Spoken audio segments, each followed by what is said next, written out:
اعوذ باللہ من الشیطان الرجیم بسم اللہ الرحمن الرحیم۔ کلمہ طیبہ۔ حضرت ابو ہریرہ رضی اللہ عنہ سے روایت ہے کہ رسول اللہ صلی اللہ علیہ وسلم نے ارشاد فرمایا، جس نے لا الہ الا اللہ کہا اس کو یہ کلمہ ایک نہ ایک دن ضرور فائدہ دے گا، نجات دلائے گا، اگرچہ اس کو کچھ نہ کچھ سزا پہلے بھگتنا پڑے۔ حدیث نمبر 10۔ حضرت عبداللہ بن عمر رضی اللہ عنہ سے روایت ہے کہ رسول اللہ صلی اللہ علیہ وسلم نے ارشاد فرمایا، کیا میں تمہیں وہ وصیت نہ بتاؤں جو حضرت نوح علیہ السلام نے اپنے بیٹے کو کی تھی؟ صحابہ رضی اللہ عنہ نے عرض کیا، ضرور بتائیے۔ ارشاد فرمایا، حضرت نوح علیہ السلام نے اپنے بیٹے کو وصیت میں فرمایا، میرے بیٹے، تم کو دو کام کرنے کی وصیت کرتا ہوں اور دو کاموں سے روکتا ہوں۔ ایک تو میں تمہیں لا الہ الا اللہ کے کہنے کا حکم دیتا ہوں، کیونکہ یہ کلمہ ایک پلے میں رکھ دیا جائے اور تمام آسمان و زمین کو ایک پلڑے میں رکھ دیا جائے تو کلمہ والا پلڑا جھک جائے گا۔ اگر تمام آسمان و زمین کا ایک گھیرا ہو جائے تو بھی یہ کلمہ اس گھیرے کو توڑ کر اللہ تعالیٰ تک پہنچ کر رہے گا۔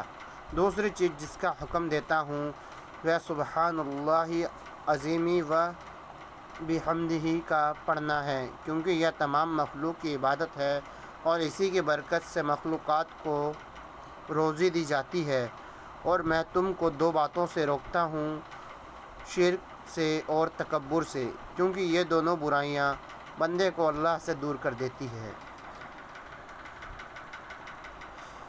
حضرت طلحہ بن عبداللہ رضی اللہ عنہ سے روایت ہے کہ نبی کریم صلی اللہ علیہ وسلم نے ارشاد فرمایا، میں ایک ایسا کلمہ جانتا ہوں جسے ایسا شخص پڑھے جس کی موت کا وقت قریب ہو تو اس کی روح سے جسم نکلتے وقت اس کلمے کی بدولت ضرور راحت پائے گی۔ وہ کلمہ اس کے قیامت کے دن نور ہوگا۔ وہ کلمہ لا الہ الا اللہ ہے۔ حضرت انس رضی اللہ عنہ سے روایت ہے کہ رسول اللہ صلی اللہ علیہ وسلم نے ارشاد فرمایا، ہر وہ شخص جہنم سے نکلے گا جس نے لا الہ الا اللہ کہا ہوگا اور اس کے دل میں ایک جو کے وزن کے برابر بھی بھلائی ہوگی، یعنی ایمان کا ہونا۔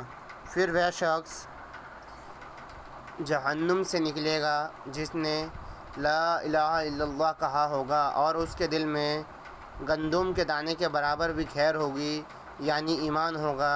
پھر وہ شخص جہنم سے نکلے گا جس نے لا الہ الا اللہ کہا ہوگا اور اس کے دل میں ذرہ برابر بھی خیر ہوگی۔ حضرت مقداد بن اسود رضی اللہ عنہ فرماتے ہیں کہ میں نے نبی کریم صلی اللہ علیہ وسلم کو یہ ارشاد فرماتے ہوئے سنا، زمین کی سطح پر کسی شہر، گاؤں، صحرا کا کوئی گھر نہ یا خیمہ ایسا باقی نہیں رہے گا جہاں اللہ تعالیٰ اسلام کے کلمے کو داخل نہ فرما دے۔ ماننے والے کو کلمہ والا بنا کر عزت دیں گے، نہ ماننے والے کو ذلیل فرمائیں گے، پھر وہ مسلمان کے ماتحت بن کر رہ جائیں گے۔ حضرت ابن شماشہ محری رحمۃ اللہ علیہ سے روایت ہے کہ حضرت عمرو بن عاص رضی اللہ عنہ کے پاس ان کے آخری وقت میں موجود تھے۔ وہ زار و قطرہ رو رہے تھے اور دیوار کی طرف اپنا رخ کیے ہوئے تھے۔ ان کے صاحبزادے ان کو تسلی دینے کے لیے کہنے لگے، ابا جان، کیا نبی کریم صلی اللہ علیہ وسلم نے آپ کو فلاں بشارت نہیں دی تھی؟ کیا رسول اللہ صلی اللہ علیہ وسلم نے آپ کو فلاں بشارت نہیں دی تھی؟ یعنی آپ کو تو نبی کریم صلی اللہ علیہ وسلم نے بڑی بڑی بشارتیں دی ہے۔ یہ سن کر انہوں نے دیوار کی طرف سے اپنا رخ بدلا اور فرمایا، سب سے افضل چیز جو ہم نے آخرت کے لیے تیار کی ہے وہ اس بات کی شہادت ہے کہ اللہ تعالیٰ کے سوا کوئی معبود نہیں اور محمد صلی اللہ علیہ وسلم اللہ کے رسول ہے۔ میری زندگی کے 3 دور گزرے۔ ایک دور وہ تھا جبکہ رسول اللہ صلی اللہ علیہ وسلم سے بغض رکھنے والا مجھ سے زیادہ کوئی اور نہ تھا، اور جبکہ میرے سب سے بڑی تمنا یہی تھی کہ کسی طرح آپ پر میرا قابو چل جائے، میں آپ کو مار ڈالوں۔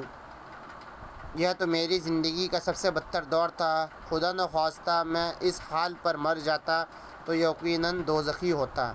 اس کے بعد جب اللہ تعالیٰ نے میرے دل میں اسلام کا حق ہونا ڈال دیا تو آپ کے پاس آیا۔ میں نے عرض کیا اپنا مبارک ہاتھ بڑھائیے تاکہ میں آپ سے بیعت کروں۔ آپ صلی اللہ علیہ وسلم نے اپنا ہاتھ مبارک بڑھا دیا۔ میں نے اپنا ہاتھ پیچھے کھینچ لیا۔ آپ نے فرمایا عمرو یہ کیا؟ میں نے عرض کیا میں کچھ شرط لگانا چاہتا ہوں۔ فرمایا کیا شرط لگانا چاہتے ہو؟ میں نے کہا یہ کہ میرے سب گناہ معاف ہو جائے۔ آپ صلی اللہ علیہ وسلم نے ارشاد فرمایا عمرو کیا میں تمہیں خبر نہیں کہ اسلام تو کفر کی زندگی کے گناہوں کا تمام قصہ ہی پاک کر دیتا ہے اور ہجرت بھی پچھلے تمام گناہ معاف کر دیتی ہے اور حج بھی پچھلے سب گناہ ختم کر دیتی ہے۔